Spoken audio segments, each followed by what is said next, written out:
오늘 아침 눈을 떴을 때 당신의 마음은 어디를 향하고 있었나요? 혹시 일어나자마자 아직 오지도 않은 오후의 걱정을 미리 가슴에 품고 이미 지나가 버린 어제의 실수에 마음을 갉아먹히고 있지는 않았는지요? 로마의 황제이자 철학자였던 마르쿠스 아우렐리우스는 전쟁터의 차가운 막사 안에서도 매일 아침 자신에게 이렇게 속삭였습니다. 오늘 내가 만날 사람들은 무례할 수도 있고 배은망덕할 수도 있으며 시기심에 가득 차 있을 수도 있다. 하지만 나는 그들 중 누구에게도 상처받지 않을 것이다. 왜냐하면 나는 무엇이 선하고 무엇이 악한지 이미 알고 있기 때문이다. 이 말은 타인에 대한 비난이 아니라 자신의 마음을 지키겠다는 황제의 엄숙한 선언이었습니다. 우리는 하루를 시작하며 수많은 외부의 자극에 노출됩니다. 누군가의 가시 돋친 말 한마디, 마음대로 풀리지 않는 일들, 그리고 예고 없이 찾아오는 불안까지. 하지만 아우렐리우스는 우리에게 분명히 말합니다. 당신의 평온을 해칠 수 있는 유일한 존재는 바로 당신 자신뿐이라고 말입니다. 이제 깊은 숨을 들이마시고 내뱉으며 세상의 소음을 잠시 꺼두십시오. 황제가 수천 년 전 스스로에게 건넸던 그 고요한 지혜를 통해 당신의 영혼이 쉴 수 있는 단단한 요새를 짓는 시간을 가져보려 합니다.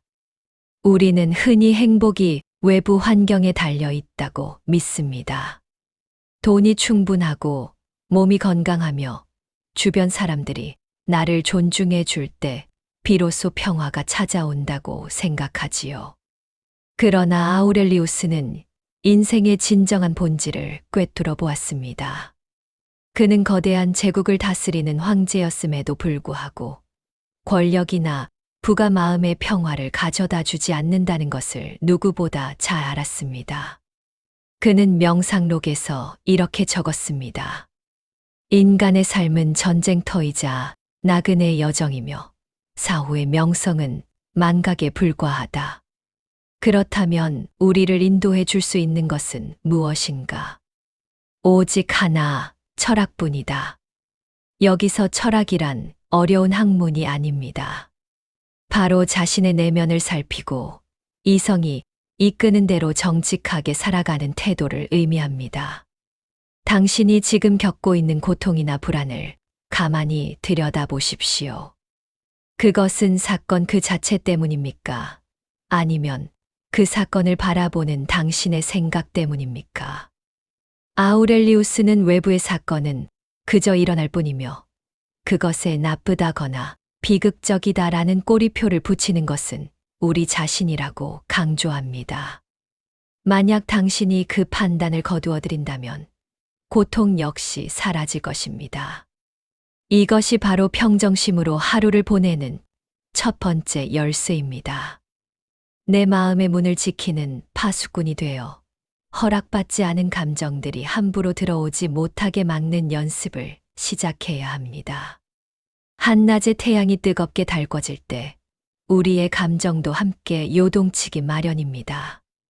계획했던 일이 어긋나고 누군가 나를 무시하는 듯한 기분이 들 때 분노와 억울함이 파도처럼 밀려옵니다.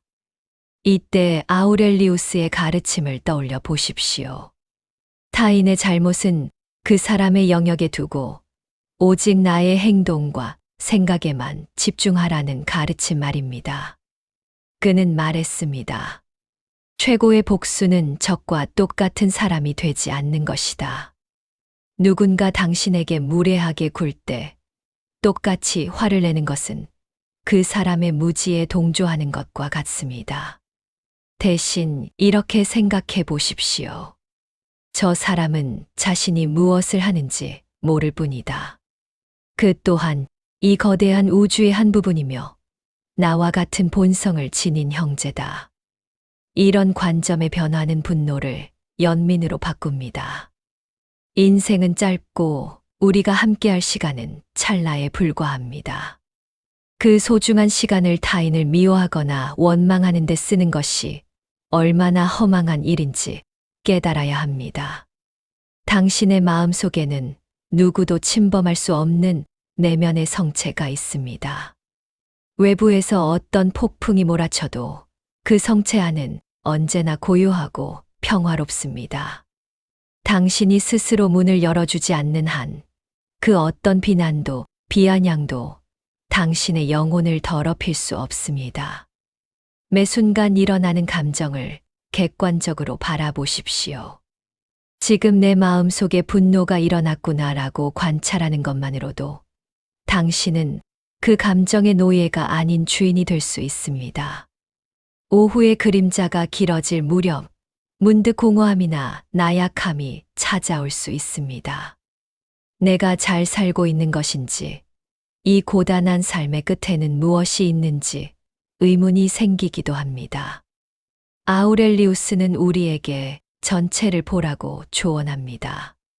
이 광활한 우주의 시간 속에서 인간의 한 평생은 점 하나에 불과합니다. 우리가 그토록 집착하는 명예, 재물, 업적 등은 시간이 흐르면 모두 먼지가 되어 사라집니다.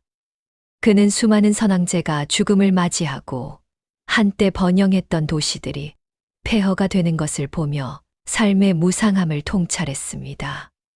하지만 이 무상함은 허무주의가 아닙니다. 오히려 지금 이 순간의 소중함을 일깨워주는 종소리입니다.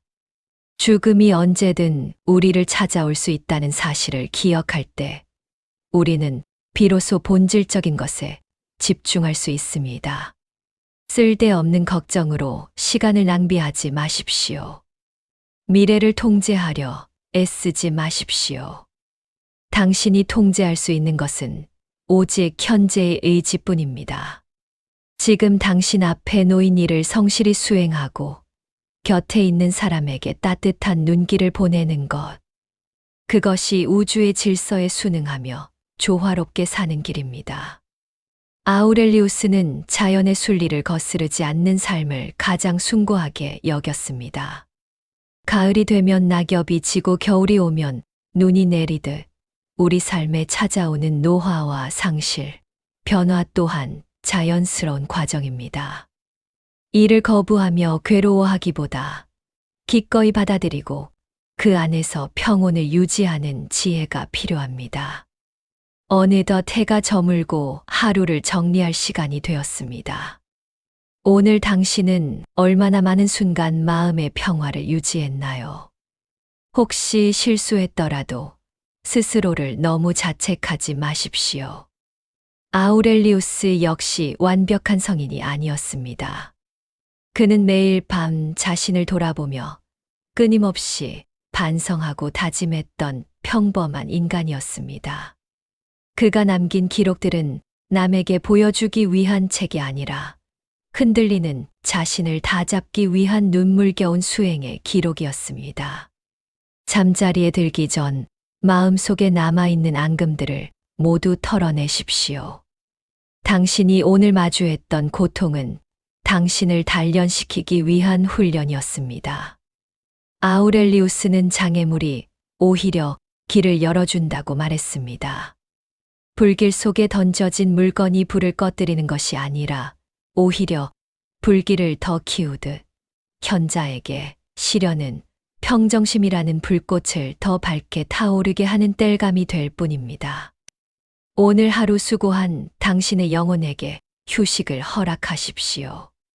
당신은 우주의 부속품이 아니라 우주 그 자체의 지혜를 품고 있는 고귀한 존재입니다. 내일 또다시 태양이 뜨고 세상의 소란이 시작되겠지만 이제 당신은 알고 있습니다. 당신의 평화는 바깥 세상이 결정하는 것이 아니라 오직 당신의 선택에 달려 있다는 사실을 말입니다. 깊은 밤, 고요함이 방 안을 가득 채웁니다. 이제 모든 긴장을 내려놓고 당신의 내면 가장 깊은 곳으로 침잠해 보십시오. 마르쿠스 아우렐리우스가 우리에게 남긴 마지막 메시지는 결국 자기 자신으로 돌아가라는 것입니다. 세상이 당신을 어떻게 평가하든, 운명이 당신을 어디로 이끌든, 당신의 본성은 훼손되지 않습니다. 다이아몬드가 진흙 속에 있다고 해서 그 가치가 변하지 않듯 당신의 고귀한 영혼 또한 삶의 거친 풍파 속에서도 여전히 빛나고 있습니다. 평정심이란 아무것도 느끼지 않는 상태가 아닙니다. 경당 속에서도 중심을 잡고 다시 고요한 수면으로 돌아오는 힘입니다. 오늘 밤 당신의 마음속 성체의 평화의 등불을 밝히십시오. 그리고 내일 아침 다시 눈을 뜰 때 세상이 주는 숙제가 아닌 당신의 내면이 주는 평온함을 먼저 선택하십시오. 당신은 이미 충분히 강하고 지혜로우며 아름다운 존재입니다. 우주의 섭리는 결코 당신에게 감당하지 못할 고통을 주지 않습니다. 모든 것은 흘러가고 오직 당신이 지켜낸 그 고요한 마음만이 영원한 안식처가 될 것입니다. 편안한 잠 속에서 영혼의 근육을 회복하고 내일은 오늘보다 더 단단하고 평온한 당신으로 깨어나길 바랍니다. 당신의 하루가 그리고 당신의 인생 전체가 이 고귀한 평정심으로 가득 차기를 진심으로 기원합니다. 마르쿠스 아우렐리우스의 지혜와 함께한 오늘, 당신의 마음 속에 작은 평화의 씨앗이 심어졌기를 바랍니다. 편안한 밤 되십시오.